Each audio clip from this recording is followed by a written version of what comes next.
नमस्कार, news one India देख रहे हैं आप। मैं हूं आपके साथ कोमल गंगवार। उत्तर प्रदेश विशेष में स्वागत है आपका। खबरों की शुरुआत करेंगे तो सपा सुप्रीमो अखिलेश यादव का सीएम योगी पर हमला सामने आया। बता दें, दूसरे प्रदेश से आए हैं यूपी के सीएम अखिलेश यादव का यह बयान। एक और बात उन्होंने कही, जहां मुख्यमंत्री जी को डीएनए का मतलब ही नहीं पता। पिछली सरकार के जाने का समय आ चुका है। बीजेपी शासन में किसानों का अपमान हो रहा है। यूपी में मुख्यमंत्री बहरे हैं, दूसरे के काम को अपना काम बता रही है बीजेपी, तो सपा के कामों को आगे नहीं बढ़ाया गया। अखिलेश यादव के तमाम बयान, बता दें सपा सुप्रीमो अखिलेश यादव के तमाम बयान सामने आए और साथ ही उन्होंने एक बहुत बड़ा बयान दिया है। कहा है कि पिछली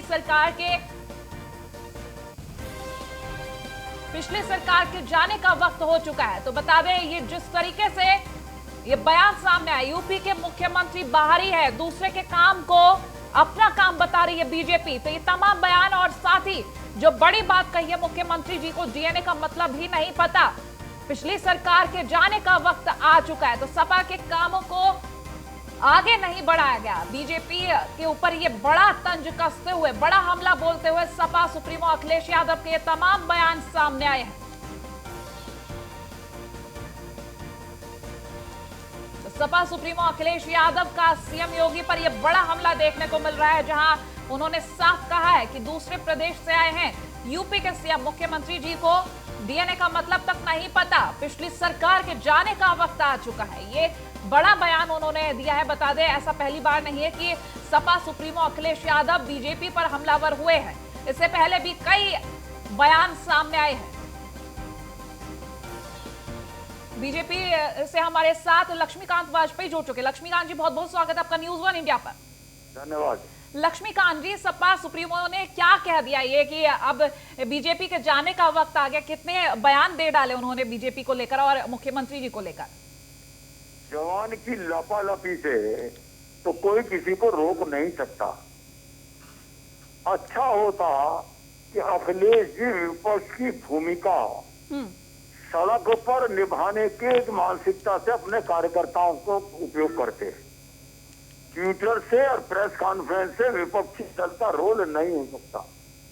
जहां तक योगी जी को बाहर का बताने की बात है जी, मैं पूछना चाहता हूं कि उत्तरांचल और उत्तर प्रदेश एक राज्य था या नहीं था मूलतः? कश्मीर से लेकर कन्याकुमारी तक सारा भारत एक है या नहीं है जी? तब फिर किसी के डीएनए को कुछ बताना, ये शायद उनकी हताशा निराशा का परिचायक है। डीएनए तो सबका भारतीयता का डीएनए है, भारत माता वाला डीएनए है।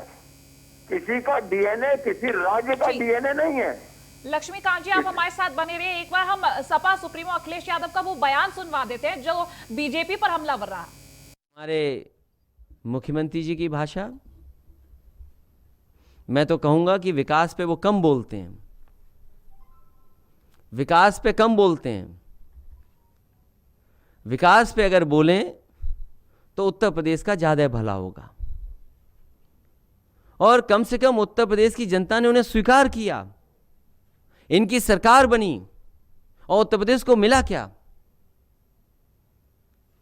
वही जो समाजवादी पार्टी के काम थे, उन्हीं कामों को आगे भी नहीं बढ़ाया, रोक के रखा। अभी भी काम चल रहे हैं समाजवादी सरकार के, अभी भी पूरे नहीं कर पाए हैं। ये जो बड़े बड़े एक्सप्रेसवे की बात करते हैं, लगातार ऐड देते हैं, अखबारों में दिखाते हैं, ये समाजवादी पार्टी की देन है। समाजवादी पार्टी की सरकार में बने हैं। पहले कहा कि दिवाली पे शुरू हो जाएगा समाजवादी पूर्वांचल एक्सप्रेसवे, फिर का नए साल पे शुरू हो जाएगा, फिर का अप्रैल में शुरू हो जाएगा, और अब पता नहीं कब शुरू हो पाएगा। और हमारे मुख्यमंत्री जी की भाषा जो सदन में बोली जाती है या कभी मंचों से बोली जाती है, पुरानी भाषा कैसी थी वो आपसे बेहतर कौन जानेगा। कोई मुख्यमंत्री ऐसी भाषा नहीं बोल सकता।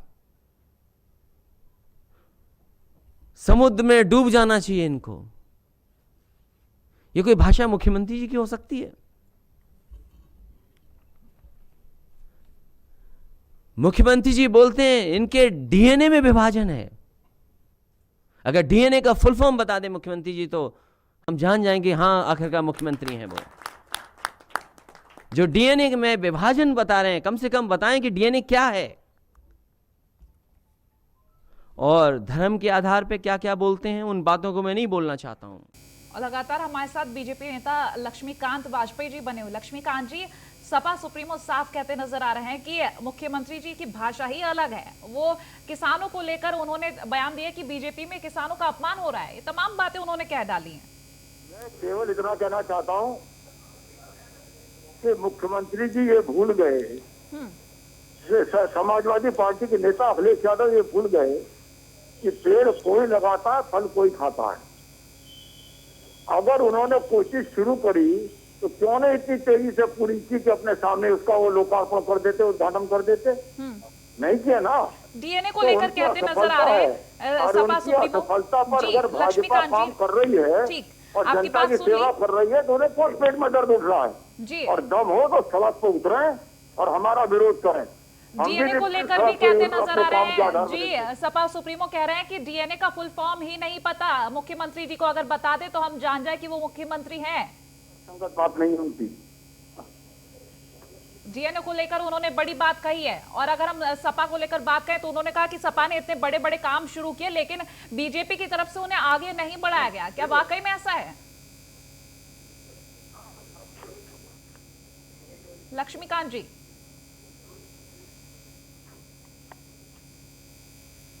लक्ष्मीकांत जी, मेरी आवाज मिल रही है आपको?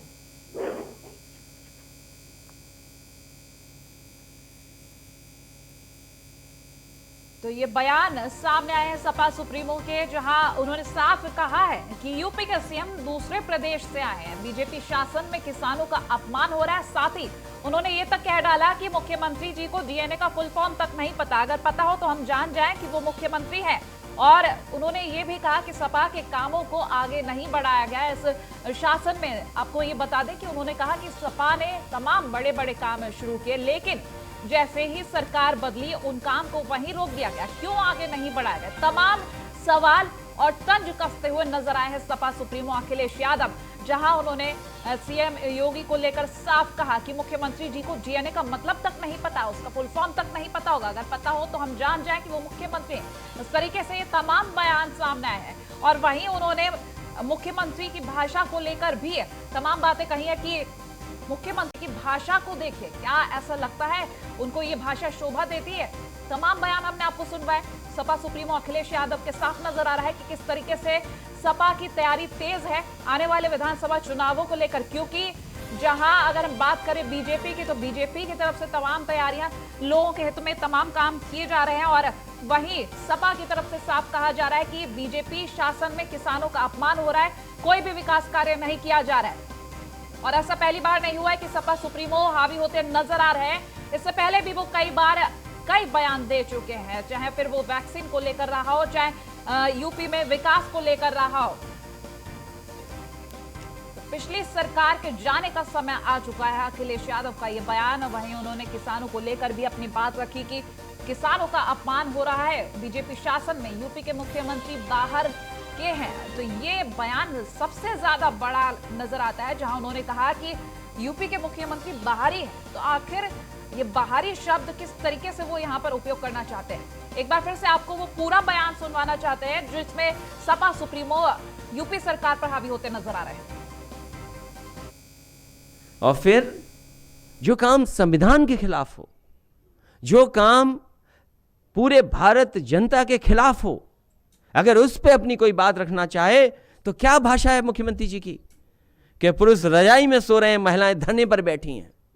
क्या कोई कल्पना कर सकता है कि उत्तर प्रदेश जितना बड़ा प्रदेश, उत्तर प्रदेश की जनता ने जिसने मुख्यमंत्री जी को स्वीकार कर लिया, वो उत्तर प्रदेश के नहीं हैं, वो उत्तर प्रदेश के रहने वाले नहीं हैं, वो दूसरे प्रदेश से आए।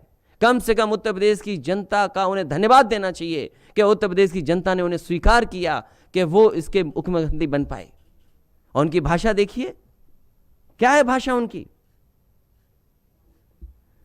कि पुरुष रजाई में सो रहे हैं, महिलाएं धरने पर बैठी हैं। ये हमारी माताओं बहनों का अपमान किया उन्होंने। जातिवाद की बात करने वाले पाखंडी हैं। मोदी ने जाति पूछकर नहीं दिए घर, बिजली व शौचालय। समाजवादी पार्टी ने भी जात और धर्म के आधार पर लैपटॉप नहीं दिए। आखिरकार कौन पाखंडी है ये बताए। हमारे मुख्यमंत्री जी की भाषा, मैं तो कहूंगा कि विकास पे वो कम बोलते हैं, विकास पे कम बोलते हैं। विकास पे अगर बोलें तो उत्तर प्रदेश का ज्यादा भला होगा। और कम से कम उत्तर प्रदेश की जनता ने उन्हें स्वीकार किया, इनकी सरकार बनी और उत्तर प्रदेश को मिला क्या।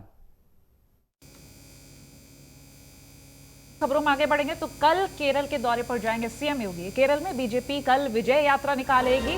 कासरगोड से शुरू होगी बीजेपी की विजय यात्रा। तो बीजेपी की विजय यात्रा में शामिल होंगे सीएम योगी। केरल बीजेपी प्रमुख सुरेंद्रन विजय यात्रा की अगुवाई करेंगे। तो केरल के कासरगोड से शुरू होगी बीजेपी की ये विजय यात्रा, जिसमें सीएम योगी आदित्यनाथ शामिल होने के लिए जा रहे हैं। तो कल केरल दौरे पर रहेंगे सीएम योगी आदित्यनाथ, जहां विजय यात्रा निकाली जाएगी और इसमें शामिल होने के लिए सीएम योगी आदित्यनाथ निकलेंगे। बता दें सीएम योगी आदित्यनाथ भले ही यूपी के मुख्यमंत्री हैं, लेकिन उनको बीजेपी के लिए जो यात्रा निकाली जाती है हर उस चीज में आगे रखा जाता है, उनको प्राथमिकता दी जाती है। और ये जो यात्रा निकाली जाएगी उसके लिए सीएम योगी आदित्यनाथ कल शामिल होने जा रहे हैं इस विजय यात्रा में। तो केरल बीजेपी प्रमुख सुरेंद्रन इस विजय यात्रा की अगुवाई करेंगे।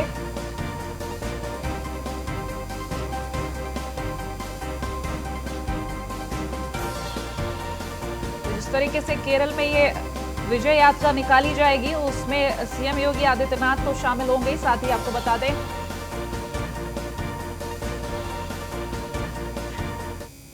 वहीं पश्चिमी यूपी में प्रियंका गांधी वाड्रा का हल्ला बोल जारी है। बता दें मुजफ्फरनगर के बगरा गांव में किसानों को संबोधित करेंगी वो। कांग्रेस की किसान रैली को लेकर प्रशासन अलर्ट। तो बगरा स्वामी कल्याण देव इंटर कॉलेज में रैली होगी।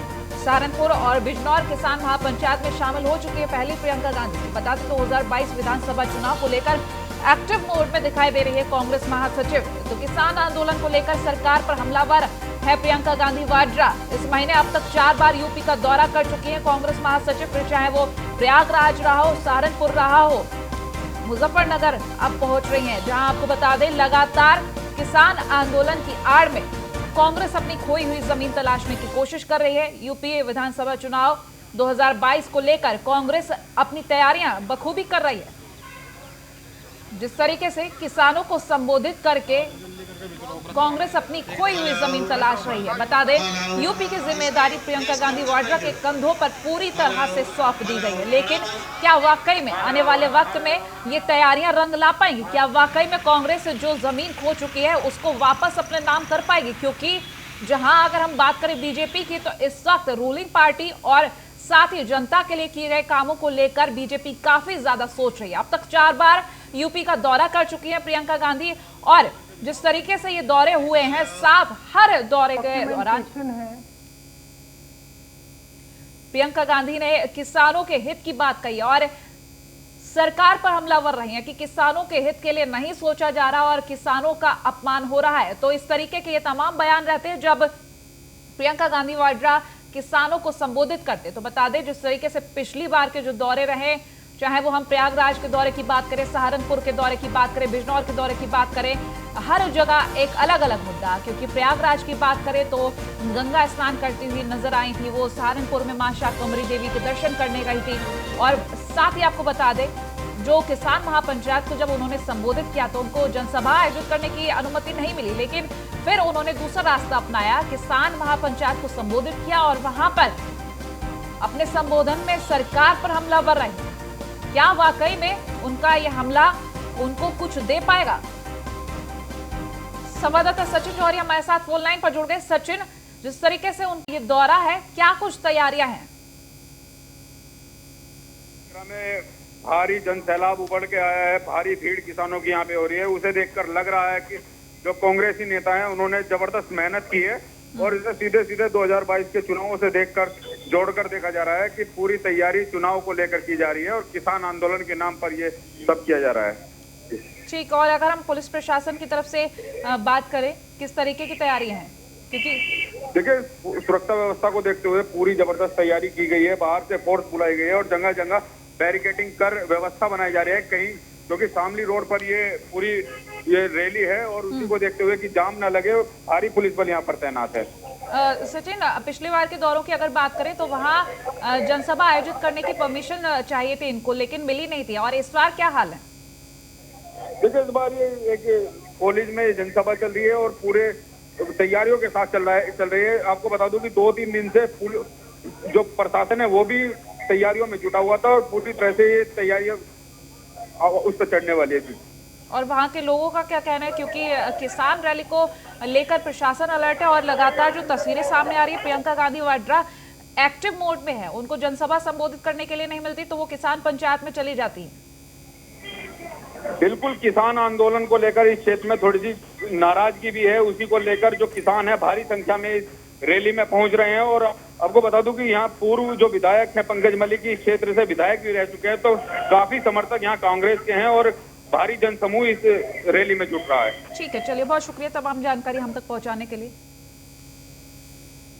रायबरेली से खबर, जहां बदमाश को पकड़ना दरोगा को भारी पड़ गया। बता दें, बाइक सवार बदमाश ने दरोगा को टक्कर मारी। टक्कर लगने से दरोगा गंभीर रूप से घायल हो गया है। दरोगा को फिलहाल अस्पताल रेफर कर दिया गया है। बाइक से भागने की कोशिश कर रहा था बदमाश। रायबरेली के बी थाना क्षेत्र की यह घटना, जहां बदमाश को पकड़ने की कोशिश की गई दरोगा की तरफ से, लेकिन गंभीर रूप से घायल हो गए, जिन्हें गंभीर अवस्था में अस्पताल में भर्ती करा दिया है। तो बदमाश को पकड़ना दरोगा को भारी पड़ा, घायल हो गए हैं बुरी तरह से, जिनका इलाज चल रहा है। तो बाइक सवार बदमाश ने दरोगा को टक्कर मारी है। फिलहाल जिस तरीके से तस्वीरें सामने आई है, साफ नजर आ रहा है कि किस तरीके से बदमाशों का खौफ खत्म होता नजर आ रहा है। इन बदमाशों में जो पुलिस का खौफ है बिल्कुल भी अब नजर नहीं आ रहा है। टक्कर लगने से दरोगा गंभीर रूप से घायल हो गए। घायल दरोगा को जिला अस्पताल रेफर कर दिया गया है। बाइक से भागने की कोशिश कर रहा था ये बदमाश, जहां रायबरेली के डी थाना क्षेत्र की ये घटना बताई जा रही है।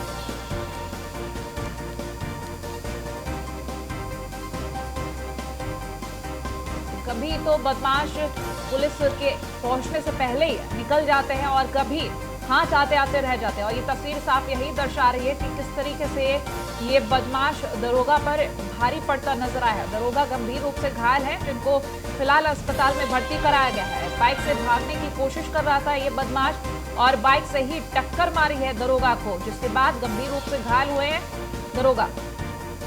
रायबरेली के डी थाना क्षेत्र की ये घटना बताई जा रही है, जहां बदमाश को पकड़ना दरोगा को भारी किस तरीके से पड़ा, इस खबर के जरिए आप तक पहुंचा रहे हैं।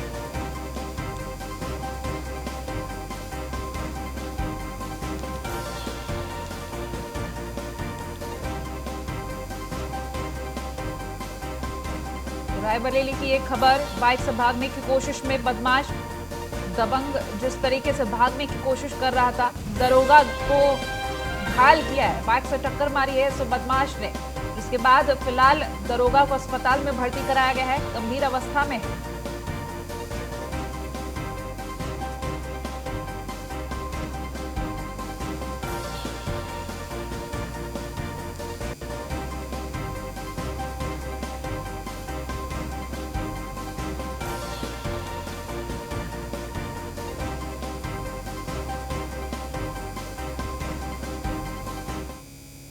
और प्रयागराज से खबर, जहां प्रयागराज की सड़कों पर लग्जरी गाड़ियों पर स्टंट करते नजर आ रहे हैं। बता दें, लग्जरी गाड़ियों पर स्टंट का वीडियो वायरल हो रहा है।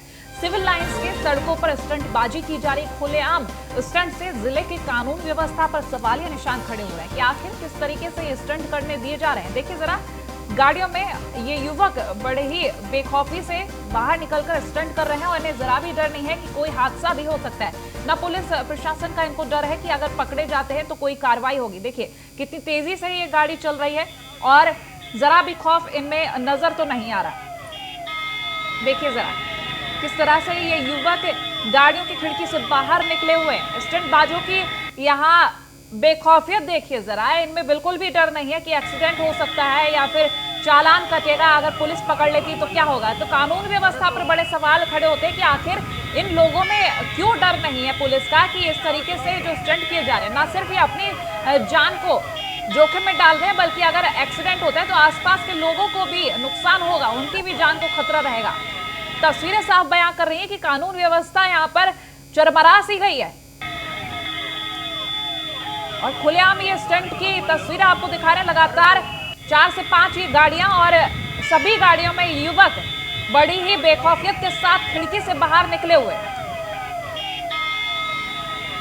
इन स्टंटबाजों की करतब देखिए जरा, इनको जरा भी डर नहीं है कि गिर जाए या कोई एक्सीडेंट हो जाए तो इनका क्या होगा। इनकी जान को ये जोखिम में डालकर ये स्टंट तो करते नजर आ रहे हैं, लेकिन जिस तरीके से सड़क पर ये गाड़ियां जा रही हैं, इनको जरा भी नहीं लग रहा कि पुलिस।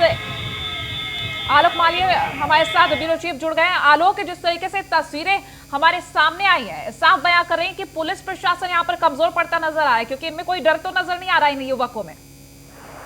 जी देखिए कोमल, जिस तरह से एक विजुअल सामने आया है, इस विजुअल में साफ दिखाई दे रहा है कि लग्जरी गाड़ियों पर यह युवक सिविल लाइंस में अपने प्रभुत्व को दिखाने के लिए निकले हैं और जगह जगह पर इन्होंने इस तरह के स्टंट किए हैं। गाड़ियों से बाहर पूरी बॉडी निकालकर इन्होंने यातायात जो पुलिस है उसका भी अपमान किया है साफ तौर पर, क्योंकि संगम नगरी प्रयागराज डिजिटलाइज है और सभी जगह पर सीसीटीवी फुटेज लगे हुए हैं, जिससे इनकी जो क्रियाकलाप इनको साफ देखा जा सकता है। उसके बाद भी अभी तक इन युवकों पर किसी तरह की कोई कार्रवाई न होना पुलिसिंग पर सवालिया निशान उठाता है, क्योंकि सिविल लाइंस का जो पॉश इलाका है, इन इलाकों पर ये युवक निकलकर जिस तरह से स्टंट कर रहे हैं, जिस तरह से इन्होंने अपने प्रभुत्व को दिखाने की कोशिश की है, वह सीधे सीधे तौर पर यातायात पुलिस और पुलिस की जो कार्यप्रणाली है उस पर सवालिया निशान उठाता है।